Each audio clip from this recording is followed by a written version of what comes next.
नमस्कार दोस्तों, आज हम बात करेंगे फिजियोलॉजिकल चेंजेस ड्यूरिंग प्रेगनेंसी के बारे में। तो प्रेगनेंसी के समय में क्या क्या चेंजेस होते हैं हमारे शारीरिक, उसके बारे में हम देखेंगे। पहला देखते हैं रिप्रोडक्टिव सिस्टम। रिप्रोडक्टिव सिस्टम में देखते हैं क्या यूट्रस का में क्या देखते हैं वेट। नॉर्मल होता है 50 to 60 ग्राम, लेकिन प्रेगनेंसी के टाइम कितना होता है 900 to 1000 ग्राम। कैपेसिटी कितनी होती है 10 ml बिफोर प्रेगनेंसी, और प्रेगनेंसी के टाइम 5000 ml हो जाती है। Breast on Hicks contraction present होते हैं, पहले नहीं प्रेजेंट होते, अब प्रेजेंट होते हैं प्रेगनेंसी के time. Blood flow increase significantly, blood का फ्लो जो है वो बढ़ जाता है ड्यूरिंग प्रेगनेंसी। एक इसमें रिप्रोडक्टिव सिस्टम में हमको ये चेंजेस देखने को मिलेंगे। नेक्स्ट आता है सर्विक्स। सर्विक्स में क्या देखने को मिलेगा, सॉफ्टनिंग ऑफ सर्विक्स, जिसको हम गुडल साइन कहते हैं। नेक्स्ट है ब्लूइश डिस्कलरेशन, जिसको हम चैडविक साइन कहते हैं। और cervical gland form mucus plug, ये हमको किस में सर्विक्स में देखने को मिले, जो कि नॉन प्रेग्नेंट वुमेन में नहीं देखने को मिलते, ये प्रेगनेंसी के दौरान देखने को मिलता है। वेजाइना में क्या, इंक्रीज वेस्कुलरिटी, यहाँ पे वेस्कुलरिटी इंक्रीज हो जाती है। ब्लूइश पर्पल डिस्कलरेशन, जिसको हम चैडविक साइन बोल रहे हैं, हमने सर्विक्स में पढ़ लिया था। इंक्रीज वेजाइनल डिस्चार्ज, जिसको हम ल्यूकोरिया कहते हैं। तो वेजाइनल डिस्चार्ज हो रहा है। यहाँ तक आपको समझ में आया होगा। आगे देखते हैं हम अब ब्रेस्ट में क्या देखते हैं, इनलार्जमेंट एंड टेंडरनेस। ब्रेस्ट क्या हो जाएगा, इनलार्ज हो जाएगा और टेंडरनेस होगा। टेंडरनेस का मतलब क्या होता है, टच विथ पेन। हम उसको जब पल्पेट करते हैं या टच करते हैं तो उसमें वो हार्ड महसूस होता है और उसमें पेन होता है। नेक्स्ट है एरियोला डार्कनेस, जो हमारा एरियोला है वो क्या होगा, डार्क हो जाएंगे। जो उसके सराउंडिंग की पार्ट होगी, जैसे डायग्राम देख सकते हैं, ये क्या हुए, निप्पल हुए, ये निप्पल के सराउंडिंग के ब्लैक पार्ट होते हैं, लेकिन वो क्या हो जाता है और डार्कर हो जाते हैं ड्यूरिंग प्रेगनेंसी। कोलेस्ट्रम सिक्रेशन में भी बिगिन आफ्टर 12 वीक्स, 12वें सप्ताह के बाद से क्या होता है, प्रेगनेंसी के टाइम कोलेस्ट्रम सिक्रेट होने लगता है मदर में। नेक्स्ट है कार्डियोवेस्कुलर में क्या देखने को मिलेगा, blood volume increase by 40 to 50%, 40 से 50% ब्लड का वॉल्यूम इंक्रीज हो जाता है प्रेगनेंसी के दौरान। Plasma volume increase more than RBCs, हमारा जो प्लाज्मा वॉल्यूम है वो इंक्रीज हो जाता है फिजियोलॉजिकल एनीमिया ऑफ प्रेगनेंसी। इसको बढ़ने के कारण, प्लाज्मा वॉल्यूम इंक्रीज होने के कारण क्या होता है, हमको फिजियोलॉजिकल एनीमिया देखने को मिलती है ड्यूरिंग प्रेगनेंसी। नेक्स्ट है cardiac output increase by 30 to 50%, जो कार्डियक आउटपुट है हमारा वो 30 से 50% क्या हो जाता है, इंक्रीज हो जाता है नॉर्मल नॉन प्रेग्नेंट वुमेन में प्रेगनेंसी के कंपैरिजन में। नेक्स्ट है हार्ट रेट। हार्ट रेट कितना इंक्रीज हो जाता है, 10 to 15 beats per minute. Next आती है mild decrease in BP during second trimester, हमारा जो ब्लड प्रेशर है वो डिक्रीज हो जाता है कब, प्रेगनेंसी के सेकेंड ट्राइमेस्टर में। एक important short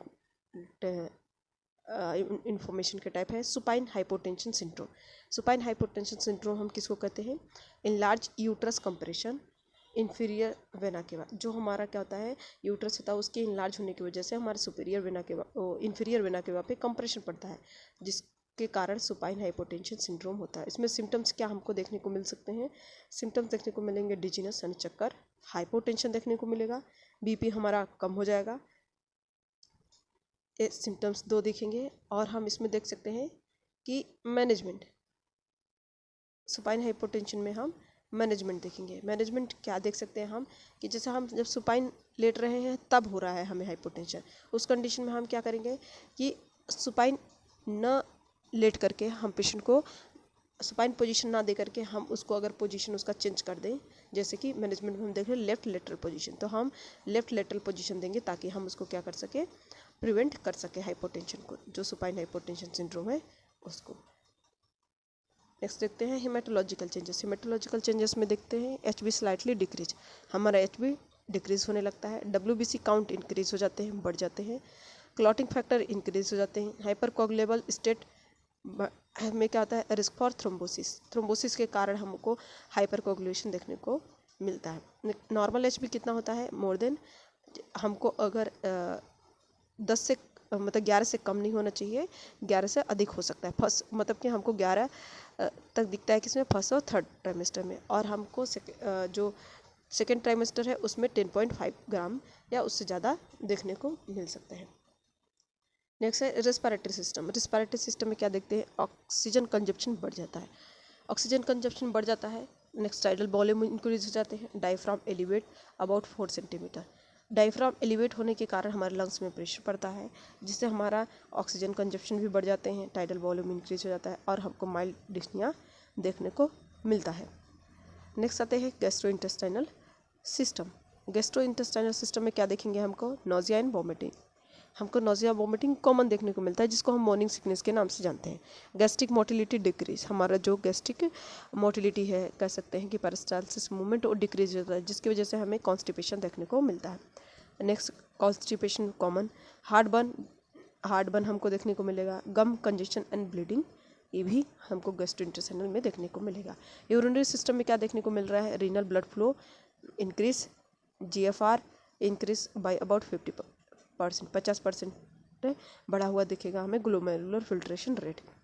frequency of urination increase, क्यों इंक्रीज हो रहा है, क्योंकि हमारे ब्लडर पे कंप्रेशन पड़ता है। नेक्स्ट है माइल्ड ग्लूकोज यूरिया में आकर यूरिन में ग्लूकोज का लेवल माइल्ड में प्रेजेंट रहेगा। नेक्स्ट है एंडोक्राइन चेंजेस में क्या हमें प्लेसेंटल सिक्रेशन में क्या देखने को मिलेगा, प्लेसेंटा साइड से HCG, एस्ट्रोजन, प्रोजेस्ट्रॉन और ह्यूमन प्लेसेंटा लैक्टोजन, ये 4 हमको एंडोक्राइन चेंजेस में देखने को मिलेंगे प्लेसेंटल साइड से। नेक्स्ट है इफेक्ट, इसमें क्या होगा, basal metabolic rate, insulin resistant increase हो जाएंगे, नहीं हमको इसमें इफेक्ट दिखेगा।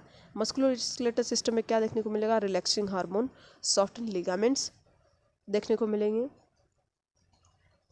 Next increase lumbar lordosis, positional होने के कारण हमें लॉर्डोसिस देखने को मिलेगा लंबर रीजन में। बैक एक, ये भी पोजीशन चेंजेस यानी कि यूट्रस का साइज इंक्रीज होने की वजह से और पेल्विस पे प्रेशर पड़ने के कारण वो बैक एक कॉमन हो जाता है। नेक्स्ट है स्किन चेंजेस। स्किन चेंजेस में हमें कोलाज्मा देखने को मिलेगा, मार्क ऑफ प्रेगनेंसी, जिसको हम मार्क ऑफ प्रेगनेंसी के नाम से जानते हैं। नेक्स्ट है linea nigra, dark vertical line, striae gravidarum, stretch mark होते हैं जो हमें थाई पे एब्डोमेन में देखने को मिलते हैं। नेक्स्ट है इंक्रीज पिगमेंटेशन, ये सारी चीज़ें हमें देखने को मिलते हैं। अगर इस वीडियो में आपको कुछ डाउट होता है तो आप हमारे कमेंट बॉक्स में ज़रूर लिखिएगा। अगर पसंद आए वीडियो तो इसे लाइक, शेयर, कमेंट और सब्सक्राइब जरूर करिए। तब तक के लिए थैंक यू सो मच, मिलते हैं फिर नेक्स्ट वीडियो में।